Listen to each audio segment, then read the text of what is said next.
Good morning, children. Let's move to our new topic for related chapter 7 controlling. आज हम जो देखेंगे वो है relation between planning and controlling. क्या रिलेशन है दोनों के बीच का, मतलब प्लानिंग और कंट्रोलिंग के बीच में आखिर रिलेशन क्या होता है. जैसे कि मैंने यहाँ पे किया है, planning clarify the goal behind the future activity. Planning किस लिए हम करते हैं, फ्यूचर में हमें कोई प्रॉब्लम नहीं आए, और ये किस चीज़ में हेल्प करेगा, अचीवमेंट करने में, कोई भी चीज़ को हासिल करने में प्लानिंग हमें बहुत बेनिफिट होता है. जैसे कि कब करना है, कहाँ करना है, कैसे करना है, तो प्लानिंग हमारे लिए बहुत इम्पॉर्टेंट होती है. It is an outline plan. ये मतलब क्या, एक हम प्लान बना के रखते हैं ताकि हमारा प्रोग्राम अच्छे से हो सके. Controlling is to monitor the process. Controlling का काम क्या होता है, जबकि कि किस तरह से काम चल रहा है वो देखने का, मतलब मॉनिटर मतलब देखना, तो वो काम देख कर कौन करता है, कंट्रोलिंग का होता है. It set the standard and the find the DV.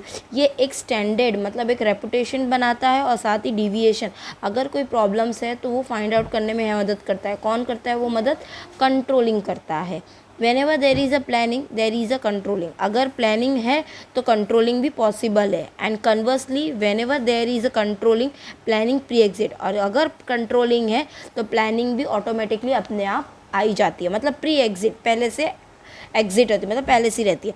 तो प्लानिंग एंड कंट्रोलिंग इसीलिए कहते हैं कि दोनों एक दूसरे के साथ कनेक्ट है. अगर प्लानिंग है तो कंट्रोलिंग है, कंट्रोलिंग है तो प्लानिंग है, दोनों एक दूसरे के साथ हमेशा कनेक्ट रहते हैं. तो इसे हम बोलते हैं कंट्रोलिंग एंड प्लानिंग का रिलेशनशिप. Now let's move. अगर हम उसके आगे अगर बात करते हैं तो उसके भी 4 मेन पॉइंट्स है. प्लानिंग एंड कंट्रोलिंग के भी 4 ऐसे पॉइंट्स है जो कि बहुत ज़रूरी है, जिसकी वजह से हम काम ईजिली कर सकते हैं. जैसे अगर फर्स्ट पॉइंट यहाँ पे लिखा हुआ है, planning controlling are the 2 side of the same coin. बोलते हैं ना, दोनों एक ही हिस्से के पहलू है. ये डायलॉग सुना होगा.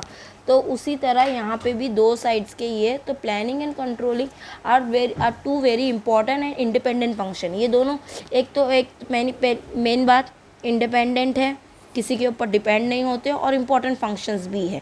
और जैसे कि सक्सेस ऑफ प्लानिंग, अगर प्लानिंग किसके ऊपर डिपेंड, अगर प्लानिंग किया है उसको सक्सेस करना है ना, तो कंट्रोलिंग बहुत ज़रूरी होती है. और कंट्रोलिंग की वजह से हमें जो भी प्रॉब्लम्स है, एरर है, डिफ़िकल्टी है, वो ऑटोमेटिकली पता चल जाता है. कंट्रोलिंग भी पॉसिबल नहीं है अगर कंट्रोलिंग करना है तो प्लानिंग भी चाहिए, मतलब दोनों को एक दूसरे का कनेक्शन होना बहुत ज़रूरी है.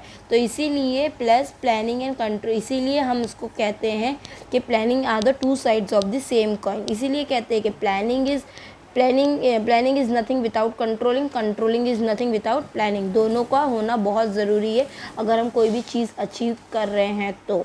आई होप चिल्ड्रन, इसीलिए हम इसको बोलते हैं कि both are the 2 sides of the same coin. Clear the first point. Now let's move to the second point जिसमें क्या कहा गया, protection against the changes. Implementation of programme. कोई भी चीज़ को इम्प्लीमेंट हम कब करते हैं, जब प्लानिंग करते हैं. अब प्लानिंग किसके ऊपर डिपेंड होता है, एक प्लानिंग होता है इंटरनल और एक होता है हमारा एक्सटर्नल.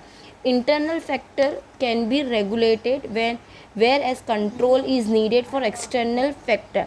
एक्सटर्नल फैक्टर्स हमेशा रेगुलेट कर सकते हैं लेकिन रेगुलर नहीं हो सकता है, तो वो चीज़ का हमें ध्यान होना चाहिए. जैसे कि external factors like government policy change होती है, कंपटीशन चेंज होता है, डिप्रेशन होता है, रॉ मटेरियल कम पड़ गया, लोगों की टेस्ट चेंज होते हैं, फैशन चेंज होता है. तो ये सब क्या है, एक्सटर्नल फैक्टर्स है जो दिन ब दिन चेंज होते रहते. तो इस चेंजेस के लिए हमें प्लानिंग को भी उसके हिसाब से चेंज करते रहना चाहिए, और इसीलिए कंट्रोलिंग होना भी बहुत ज़रूरी है. देन उसके बाद थर्ड पॉइंट आता है, planning is a pre condition for the controlling.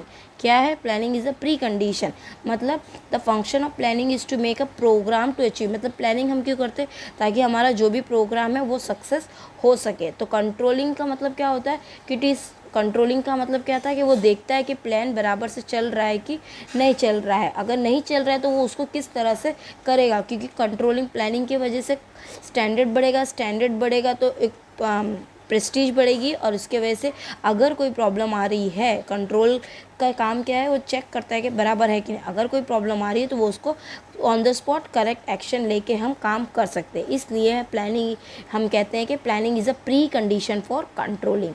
Last उसमें पॉइंट आता है, planning is a father of controlling. Planning क्या है, कंट्रोलिंग का बाप है, हाँ अगर हिंदी में बोलते हैं तो कंट्रोलिंग एग्जिस्ट्स बिकॉज कंट्रोलिंग कब आता है, किसकी वजह से आता है, प्लानिंग की वजह से आता है। और controlling keep a check on activities decided in planning. और कंट्रोलिंग का काम क्या होता है कि वो प्लानिंग को चेक करते रहे कि बराबर से चल रहा है कि नहीं। Controlling does not exist, controlling तब तक नहीं आएगा जब तक प्लानिंग नहीं होगा। तो ऑलवेज अपने दिमाग में, माइंड में यही रखो कि प्लानिंग क्या है, कंट्रोलिंग का फादर है, और इसीलिए हम बोलते हैं controlling is a father of controlling. I hope कि आपको आज का ये सेक्शन क्लियरली समझ में आएगा। 4 पॉइंट से सिंपल है। एंड नेक्स्ट उसके बाद हमारा लास्ट टॉपिक है स्टेज ऑफ कंट्रोलिंग प्रोसेस, जो हम कल के क्लास में करेंगे। Thank you.